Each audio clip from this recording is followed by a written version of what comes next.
everybody, welcome back to the Overflowing Glass. I hope you're having a great weekend. My weekend's great. The skies are blue. I do feel bad because I feel like I'm kind of in the only place in the country that's not getting frozen or snowed on. Yeah, I'm in this. I'm in sleeveless and it's beautiful. It's in the 60s right now, maybe low to mid 60s, upper 50s. So I need a little bit of a sweater if I go outside for very long, but that's really it. I'm sorry. But it's part of why I live here. I'll be 100% honest with you. I fell in love with the weather the moment I landed here, and I knew I was gonna come back and live forever because I love the weather. It's so good. So if you hear me make weird noises, or if I'm breathing hard, I don't know how to eat. I had to go to the emergency room recently because I possibly aspirated on some food. Basically, that means that it went down into my lungs. It didn't get stuck in my throat, it like went down. And so now I'm trying to cough it up and it's so gross. But I do feel a little bit of like wheeziness and tightness in my chest, and I'm not sick. I just have a foreign body in my lungs that my body is trying to expel. So I do apologize for any weird sounds I make. Especially like you can hear the raspiness when I laugh. The whole story is absolutely ridiculous. I was eating granola, well, a granola bar, and you know how that was like sharp oat chunks. It was between classes and I was trying to kind of hurry between my intro to psychology class and my second class of the day. I was trying to hurry, get stuff together, but scarf down a snack really quick, and as I was doing it I was just like and I inhaled it, and it's just ridiculous. I let myself sit for about 2 hours. It didn't come out. Made myself go to the ER after about 2 hours, and the ER basically said if food is in there, there's nothing I can do. Basically, it's either gonna come up on its own like this, I'm gonna end up coughing it out, or I could develop an infection. I would need probably antibiotics, steroids, and an inhaler. So if I do get a fever or if it gets really hard to breathe, I have to go back and basically get an MRI done and possibly a lung scope. And he gave me the options to get those done then, and I just was like, no. No, because oh my gosh, like the coronavirus is still a thing here, big time. I mean, I'm in California, I'm in Fresno County. I didn't notice, because I'd never been in this emergency room before. I didn't notice that the emergency room was the waiting room. So you walk in and I was just shocked at how tiny the waiting room was. There's like 10 chairs. And then when you space it out, maybe 5 or 6 people could sit there total. Like, that's the smallest waiting room I've ever seen. And so I got like triage, checked in, everything. And then they told me I could wait on the other side in the other waiting room. And I look and I realize this is just one big room. And that's when it occurred to me. They set up an ER in the waiting room. So they have beds, they have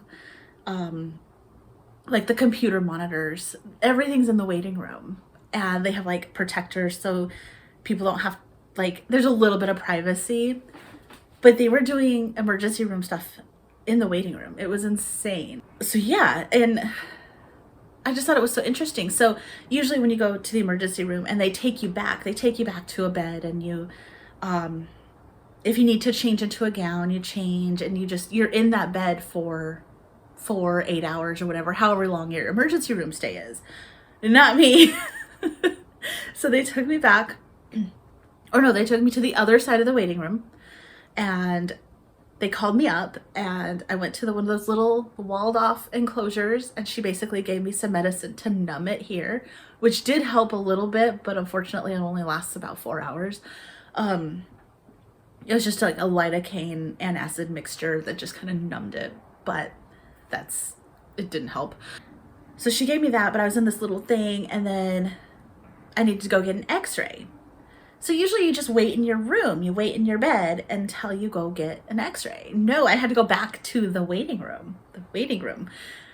And as I'm back there, I'm sitting down, I brought stuff to do. Tip, if you need to go to the ER, and it's not like 100% life or death, like you're not having a heart attack or losing a limb, bring things to do. I have probably about 30 books downloaded on my phone. I brought, where is it at? I brought this pack of decorative pins. And I brought my new journal because I wanted to make a new bullet journal.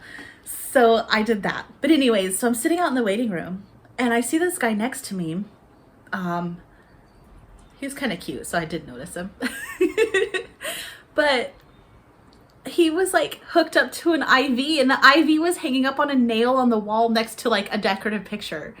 So this poor guy has an IV in his arm. He's not even able to lay down or anything. He is in the waiting room with an IV in his arm. They don't have enough room to take us back, to have us just stay in our beds. Like, we had to keep going out to the chairs, out over and over, out to the waiting room. I got my chest x-ray done. They take me back, it's done. I sit back in the chair, a different chair, because it's the waiting room. Everybody's coming and going. It was so interesting. I've never encountered that. The staff was so incredible.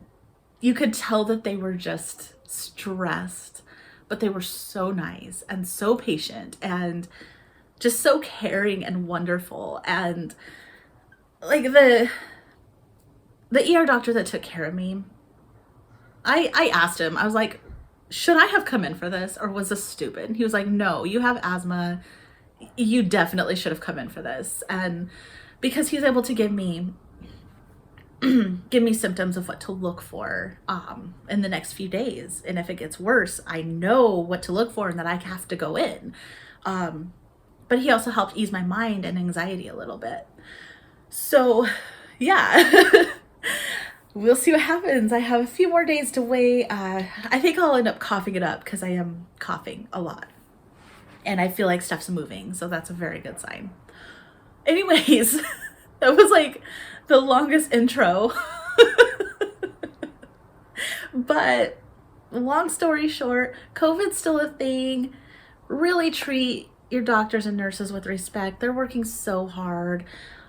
People were just getting so pissed off at the wait times and at the unavailability of beds, and I understand that, but that's not the staff's fault. That's the fault of the people who can't social distance and wear masks and not get coronavirus. Like, this is not the fault of the people that are working. So be nice to your healthcare providers. They're amazing. The essential workers are just, I love you. Like that, yeah, you are awesome. So today's episode, finally, today's episode. I wanted to talk to you about our innate or inborn instinct to take the blame for shit. Take the blame for stuff that either isn't our fault or has literally nothing to do with us. So the example that came to me today, it came to me while I was taking a shower. So a few years ago, I mean, this was way a long time ago. This is when I lived in Denver. I was between relationships. I had split up with my husband at the time for a while, and before we got back together, I had been interested in a couple other relationships because we were split up for a good half a year. Even though we lived together for most of the time, we had this agreement that, yeah, we're not together. So there was one guy that I was seeing. I really thought this relationship was going to go somewhere. He and I were both super into personal development, super into working out, super into just like positive mindset. We would just text each other and be like, hey, what's going on in your life that's good today? Hey, what's good? Okay, so you have this goal. What are your plans? Like, he was a great accountability partner. We were really good friends, and we were just like super hitting it off. And like, I really liked this guy a lot, like a lot. This guy and I were like really good friends, and I really felt this super strong connection with him. like super strong. We were actually working together to kind of be business partners. That's back when I was really interested in fashion design and personal styling and image consulting. And I was working partner, like hand in hand with him to revamp his image, because he is in a, I guess you could say, performing arts field somewhat, and is in the public eye. And I was trying to help him with basically his character development.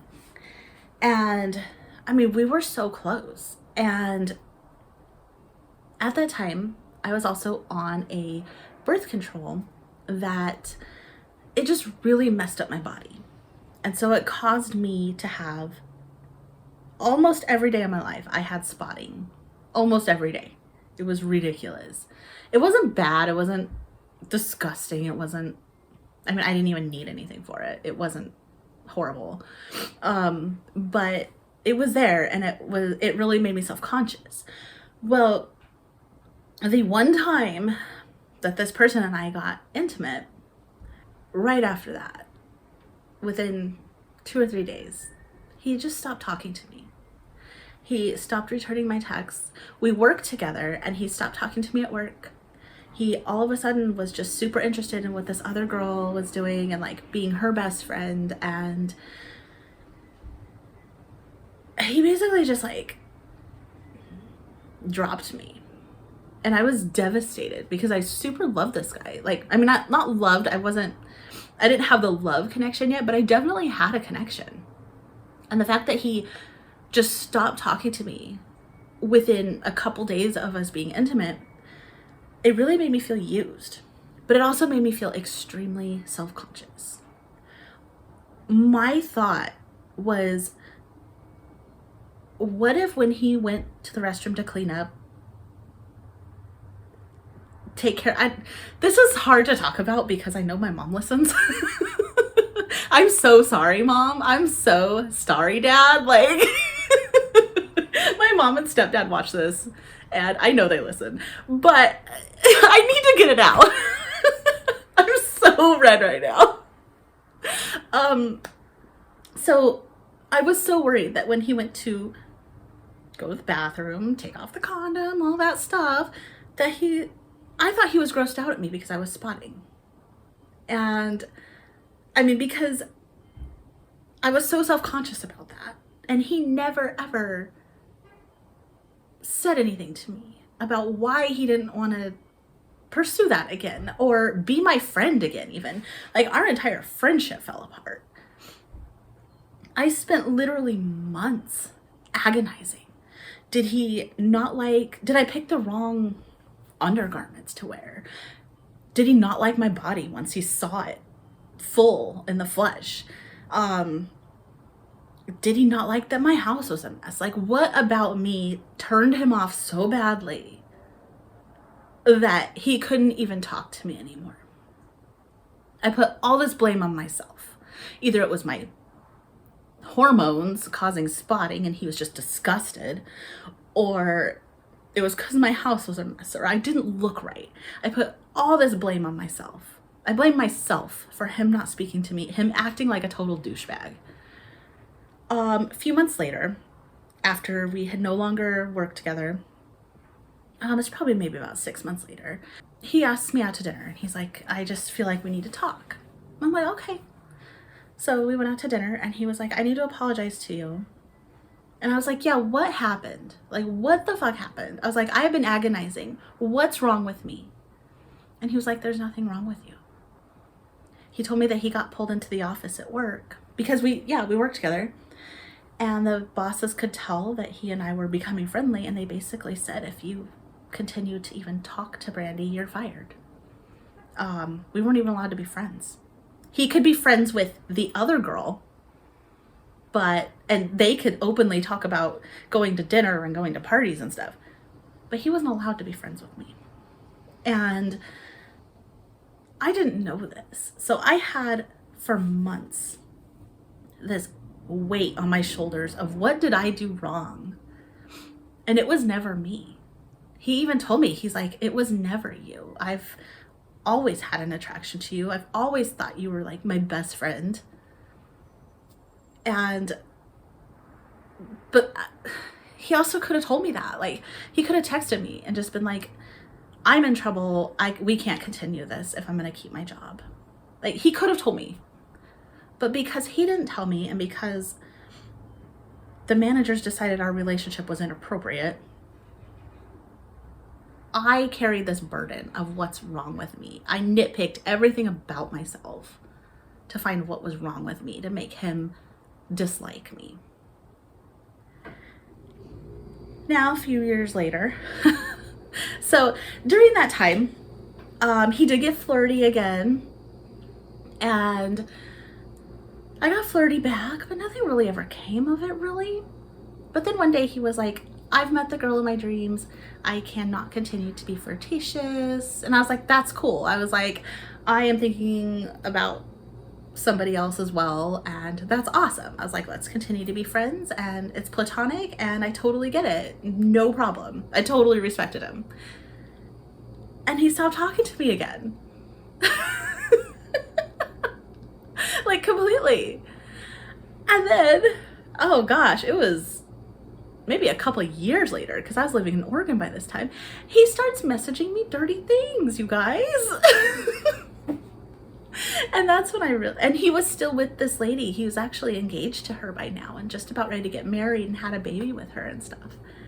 And he's messaging me naughty stuff because he's bored. I'm like, how can you be bored in your relationship and you're gonna get married and you're texting me naughty stuff? Like, that's not good for your relationship. I've blocked him since then. And the funny part is, back in, I think, September, August, somewhere in there, I created a new Facebook profile. Within 30 minutes, he was asking me to be friends on Facebook. How the hell did he even know? And I have, like, forced unfollowed him from, like, made him unfollow me from Twitter. And every time he somehow knows and follows me back. This guy is like a stalker. Like, kind of like on Mean Girls. Why are you so obsessed with me? But I took down my Facebook anyway, and I don't check my Twitter, and he's not on Instagram, thank God. But I have zero contact with this guy now, and I realize that he really is gross. He is nasty. And it just upsets me because I went through all this time thinking that it was my fault that he didn't like me. And my fault, like, I came up with every reason possible why I did something wrong. And it was never me. It was him the whole freaking time. So how many times do you take the blame and do you put it on yourself because something goes wrong? How often do you think, oh, they must not like this about me or like that about me, and I'm not pretty enough, I don't have a good enough body, I'm not this or that enough? How often do you do that? And how often is it really honestly true? How often have you truly had somebody say, it's your fault that I don't like you, and here's why? Now, I have had that. I have actually had that. And I can make the decision if I want to improve what they don't like or say screw you. Usually I say screw you unless it's a genuine constructive criticism type of thing. But in terms of friendships, relationships, work, just even if you're just talking to somebody online for a while and they just disappear a little bit, how often do we say, what's wrong with me? Why don't they like me anymore? How often do we stop and think, what's going on in their lives? Like, honestly, what is happening in their lives to make them not as available? I had no idea that my friend had been confronted by multiple members of management. Like, they literally brought him into a room and like ambushed him, and told him he cannot talk to me anymore unless we're literally talking about just the job and that's it. I had no idea. So how often is that? How often is does somebody disappear and maybe they're sick? Maybe they're going through something on their own. Maybe they're depressed or they have anxiety. But it has nothing to do with you. Like, at all. So often we like to take the blame and put it on ourselves. What did I do wrong? And usually it has nothing to do with you. And that's a really hard thing to say because we like to put it all on ourselves. We are egotistical people. We do have the ego. And it's kind of unthinkable that it has nothing to do with me. What do you mean? It has nothing to do with you usually. Like, honestly. And if it does, then it's time to let go. But yeah, I was getting ready for school today and it popped in my head. I was like, I really honestly thought this guy didn't like me because I was spotting. I was heartbroken, like truly heartbroken, because I thought that he saw that I was spotting and thought I was disgusting. Okay, first off, if a man can't handle the female body, he isn't worth it. Just saying, like, our bodies do what our bodies do. And as I've gotten older, the men have become more mature in that area. But yeah, it had nothing to do with that at all. But I blamed my poor body, my poor hormones that were going through hell. I blamed my figure. I blamed everything to do with me. And none of it had anything to do with me. So if I get quiet or I retreat or I'm not talking to somebody, so I have this problem that when I get stressed out, I get quiet. I don't talk to people. I don't respond to messages. Sometimes I'll even turn off notifications so I won't get messages. And then I realize it probably makes my friends feel bad. Like, they're probably wondering, like, what did I do wrong? And I'm like, nothing. It's 100% me. It's 100% me. I'm going through anxiety. I'm going through overwhelm. But because I don't communicate that, they think that they might have done something wrong or they might have offended me. And I'm like, no, I'm an idiot because I didn't communicate my issues. So you're wonderful. There's nothing wrong with you. You are perfect. And most of the time it's not going to be about you. If it is and it's constructive, then and it's something you want to work on, then heck, why not? If it is about you and the person's just a douchebag, you can just kick their asses to the curb.